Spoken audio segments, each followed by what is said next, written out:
Let me begin, Alan, with you, if I might. The whistleblower who is going to speak tomorrow, it seems from my notes, is mostly going to discuss the speed with which workers were being asked to work, the high quotas to produce more aircraft than he felt the Renton factory was able to do. But he doesn't seem to be speaking directly to the problem that brought down those two 737 MAX aircraft. That's the MACS, the control system, where there was apparently a software or an interface problem. So is he pointing to a cultural problem at Boeing that is deeper than just a software problem on a single aircraft? Yeah, I think so. And we all know that as you increase the work schedule and the pace, the probability or possibility of human error on the production line increases. But you're absolutely right, Tyler. Right now, there's no evidence that this contributed to the two crashes, Lion Air and Ethiopian Airlines. That was primarily, from what I can tell, a problem with the sensors, the angle of attack sensor, the software, and, of course, the so-called maneuvering characteristics augmentation system. And to my mind, I think Boeing's going to do many things to correct these problems. They need to do a couple more things, and we can talk about that sometime. Do you have an estimate as to when this aircraft might be certified by the FAA and back in service globally, Alan?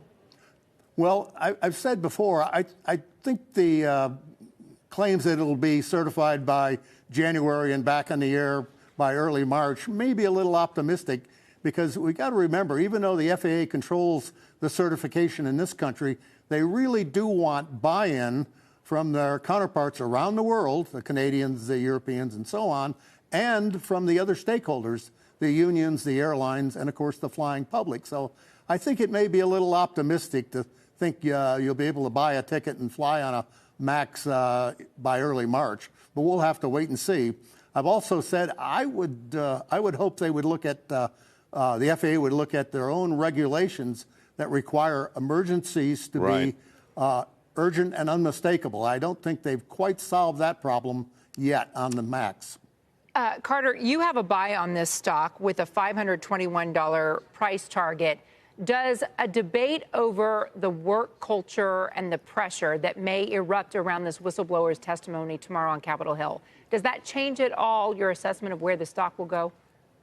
Oh, 100%. I mean, look, you've got to kind of separate the short and long term here and say, okay, well, what's the immediate thing that the stock market wants to see? They want to see the plane return to the sky, right? So return to service is just one piece to start moving forward in an evaluation of what the stock is worth. Then you've got to ask yourself, what's the company going to earn in a post-recovery scenario? And then the last question to ask, and you need answered longer term, is, well, what do you want to pay for it? And so if the company is deemed by the market to be taking unnecessary levels of, amounts of risk on, then you would expect that to be reflected in the multiple. Now, the question and what's hard here is it's not a binary evaluation, so Boeing isn't the only company in the aerospace world that's been struggling with, production rate increases on new airplanes. That's been actually pretty common across the entire landscape. So, it's tough to say how much the market is going to incorporate into there, but of course it matters. This whistleblower is testifying about the production floor from 2018 to spring of 2019, and yet we've seen the orders and the deliveries decline here. What does that tell you about what the whistleblower is saying? And I don't know, there's a lot of people who work at Boeing. Insiders have told me that there is level on level of redundancy when it comes to safety checks and mandated days off, days of rest, 12 hours in between shifts and things like that. Would you expect to see more whistleblowers coming to the table with claims about Boeing's work circumstances? Carter? Oh, look, it's possible, right? I mean, but the period of time that we're talking about here is back in late 2017, early 2018, right? So since that time, Boeing, obviously because of the MAX situation, has slowed production and kind of caught back up. And what we see across the aerospace universe, both at Boeing and at Airbus and in their supply chains, is that sort of breathing room has helped alleviate some of those pressures. Now, whether or not, that there will be, other folks that come forward to say, yeah, it was a very tough work environment 2 years ago. is kind of up in the air. You know, Alan, is it your sense that Boeing may have cut corners in an effort to get sales booked and that the marketers may have gotten ahead of the engineers?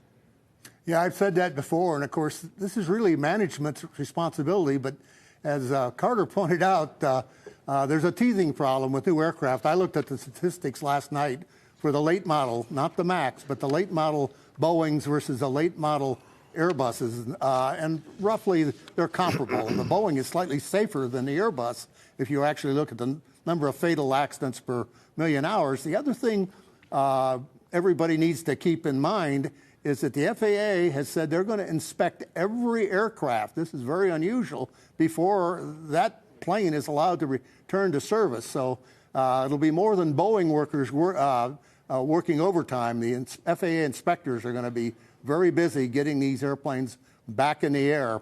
And I just hope they also look at some of the design issues to make sure that the failure modes are such that they will provide the pilots with better information that they're getting now on the automation.